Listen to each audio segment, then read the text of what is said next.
بسم اللہ الرحمن الرحیم۔ السلام علیکم ورحمۃ اللہ وبرکاتہ۔ ناظرین، اللہ نے فجر میں جاگنے کا حکم کیوں دیا؟ سائنسدانوں کی یہ بات آپ کو ہلا کر رکھ دے گی۔ سائنسدانوں نے فجر کی نماز کے وقت تحقیق کی کہ اس وقت جاگنے سے کیا ہوتا ہے، تو تحقیق میں جو معلوم ہوا سن کر آپ فجر کی نماز کبھی نہیں چھوڑیں گے۔ اور حضور صلی اللہ علیہ وآلہ وسلم نے کیوں فرمایا تھا؟ اگر آپ نے ابھی تک ہمارا چینل سبسکرائب نہیں کیا تو ہمارا چینل سبسکرائب کر دیں، بیل آئیکن کے بٹن کو دبا دیں، اور اگر آپ کو یہ ویڈیو اچھی لگے تو اسے لائک کرنا ہرگز نہ بھولیے گا۔ جزاک اللہ۔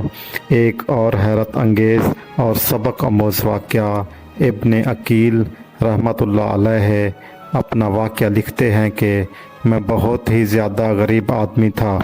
ایک مرتبہ میں نے طواف کرتے ہوئے ایک ہار دیکھا جو بڑا قیمتی تھا۔ میں نے وہ ہار اٹھا لیا۔ میرا نفس چاہتا تھا کہ میں اسے چھپا لوں، لیکن میرا دل کہتا تھا ہرگز نہیں، یہ چوری ہے، بلکہ دیانتداری کا تقاضا یہ ہے کہ جس کا یہ ہار ہے اسے واپس کر دوں۔ چنانچہ میں نے مصاف میں کھڑے ہو کر اعلان کر دیا کہ اگر کسی کا ہار گم ہوا ہو تو آ کر مجھ سے لے لے۔ کہتے ہیں کہ ایک نابینا آدمی آیا اور کہنے لگا، یہ ہار میرا ہے اور میرے تھیلے میں سے گرا ہے۔ میرے نفس نے مجھے اور بھی ملامت کی کہ ہار تو تھا ہی نبینا کا، اس کا کسی کو کیا پتہ چلتا، چھپانے کا اچھا موقع تھا، مگر میں نے وہ ہار اسے دے دیا۔ نبینا نے دعا دی اور چلا گیا۔ کہتے ہیں کہ میں دعائیں بھی مانگتا تھا کہ اللہ میرے لیے کوئی رزق کا بندوبست کر دے۔ اللہ کی شان دیکھیں کہ میں وہاں سے ہلا گیا۔ ایک بستی کا نام ہے، وہاں کی ایک مسجد میں گیا تو پتہ چلا کہ چند دن پہلے امام صاحب فوت ہو گئے تھے۔ لوگوں نے مجھے کہا نماز پڑھا دو۔ جب میں نے نماز پڑھائی تو انہیں میرا نماز پڑھانا اچھا لگا۔ وہ کہنے لگے تم یہاں امام کیوں نہیں بن جاتے؟ میں نے کہا بہت اچھا۔ میں نے وہاں امامت کے فرائض سر انجام دینے شروع کر دیے۔ تھوڑے دنوں بعد پتہ چلا کہ جو امام صاحب پہلے فوت ہوئے تھے ان کی ایک جوان سال بیٹی ہے۔ وہ وصیت کر گئے تھے کہ کسی نیک بندے سے اس کا نکاح کر دینا۔ متعدد لوگوں نے مجھ سے کہا جی اگر آپ چاہیں تو ہم اس یتیم بچی کا آپ سے نکاح کر دیتے ہیں۔ میں نے کہا جی بہت اچھا۔ چنانچہ انہوں نے اس کے ساتھ میرا نکاح کر دیا۔ شادی کے کچھ عرصے بعد میں نے اپنی بیوی کو دیکھا کہ اس کے گلے میں وہی ہار تھا جو میں نے طواف کے دوران ایک نابینا آدمی کو لوٹایا تھا۔ اسے دیکھ کر میں حیران رہ گیا۔ میں نے پوچھا یہ ہار کس کا ہے؟ اس نے کہا یہ میرے ابو نے مجھے دیا تھا۔ میں نے کہا آپ کے ابو کون تھے؟ اس نے کہا وہ عالم تھے، اس مسجد میں امام تھے اور نابینا تھے۔ تب مجھے پتہ چلا کہ اس کے ابو وہی تھے جن کو میں نے وہ ہار واپس کیا تھا۔ میں نے اس کو بتایا کہ یہ ہار تو میں نے اٹھا کر واپس کر دیا تھا۔ وہ کہنے لگی آپ کی بھی دعا قبول ہو گئی اور میرے ابو کی بھی دعا قبول ہو گئی۔ میں نے کہا وہ کیسے؟ اس نے کہا آپ کی دعا تو اس طرح قبول ہوئی کہ اللہ تعالیٰ نے آپ کو گھر بھی دیا، گھر والی بھی دی اور رزق بھی دیا، اور میرے ابو کی دعا اس طرح قبول ہوئی کہ جب وہ ہار لے کر واپس آئے تو دعا مانگتے تھے کہ اے اللہ، ایک امین دیانتدار شخص نے میرا ہار مجھے واپس لوٹایا ہے۔ اے اللہ، ایسا ہی امین شخص میری بیٹی کے لیے خاوند کے طور پر عطا فرما دے۔ اللہ نے میرے باپ کی دعا بھی قبول کر لی اور آپ کو میرا خاوند بنا دیا۔ تو مخلص بندے کا نام اللہ تعالیٰ کبھی رکنے نہیں دیتے، اٹکنے نہیں دیتے، بلکہ اس کی کشتی ہمیشہ کنارے لگا دیا کرتے ہیں۔ اللہ کے احکام کو بجا لانے اور ممنوعات سے اجتناب برتنے کا نام بندگی اور عبادت ہے۔ اسلام کے نزدیک عبادت کا مفہوم نہایت وسیع ہے۔ اسلام کا مطالبہ ہے کہ انسان کی پوری زندگی عبادت ہو، وہ اس طرح زندگی بسر کرے کہ اس کا ہر کام عبادت میں شمار ہو۔ اس کا واحد طریقہ یہی ہے کہ وہ اس کے بتائے ہوئے طریقے کے مطابق اپنی زندگی بسر کرے اور ہر بات میں حکم الہی کو پیش نظر رکھے اور اس پر عمل کرے۔ اسلام اس بڑی عبادت کے لیے انسان کو جن ذریعے سے تیار اور اس کی تربیت کرتا ہے، عرف عام میں انہیں عبادات کہا جاتا ہے۔ در حقیقت یہ ترمیات عبادات، انہیں ارکان اسلام بھی اسی وجہ سے کہا جاتا ہے کہ اسلام کی عمارت انہی ستونوں پر قائم ہے۔ ارکان اسلام میں نماز سر فرست ہے۔ پہلے نمبر پر ان تمام عبادات میں نماز کو جو اہمیت اور فضیلت حاصل ہے وہ کسی بھی صاحب ایمان اہل نظر سے پوشیدہ نہیں۔ نماز کی اہمیت کا اندازہ اس بات سے لگائیں کہ قرآن کریم کے ہر پیغام میں صلاۃ یعنی نماز کا ذکر جلی حروف میں موجود ہے۔ ایمان کے بعد سب سے اہم رکن جس کا مطالبہ اہل اسلام سے کیا گیا وہ نماز ہی ہے۔ نماز مسلمانوں کی دینی پہچان اور امتیازی نشان ہے۔ اسی وجہ سے قرآن و حدیث میں اس کی ادائیگی پر بہت زیادہ زور اور ترک پر وعید موجود ہے۔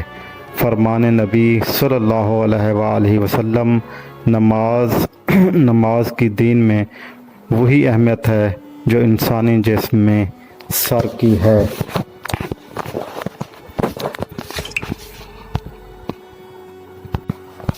مومن اور کافر کے درمیان امتیاز کرنے والی چیز نماز ہے، لہٰذا جس نے اسے چھوڑا اس نے کفر کیا۔ اس وعید سے اندازہ لگایا جا سکتا ہے کہ اسلام میں نماز کی کتنی اہمیت ہے۔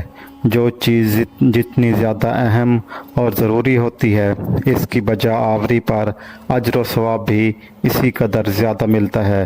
چنانچہ نماز کا ثواب بھی اسی قدر ہے کہ انسان اس کا تصور بھی نہیں کر سکتا۔ لیکن ان 5 وقت کی نمازوں میں فجر کی نماز کی اہمیت و فضیلت سب سے نمایاں ہے اور اس کی ادائیگی پر اجر و ثواب بھی دیگر 4 نمازوں سے زیادہ ہے۔ اس کی وجہ سے یہ ہے کہ فجر کے وقت دنیا نیند کی آغوش میں محو خواب ہوتی ہے، لوگ آرام دہ بستروں میں سو رہے ہوتے ہیں اور آرام فرما رہے ہوتے ہیں اور غفلت اور سستی کی چادر تنی ہوئی ہوتی ہے۔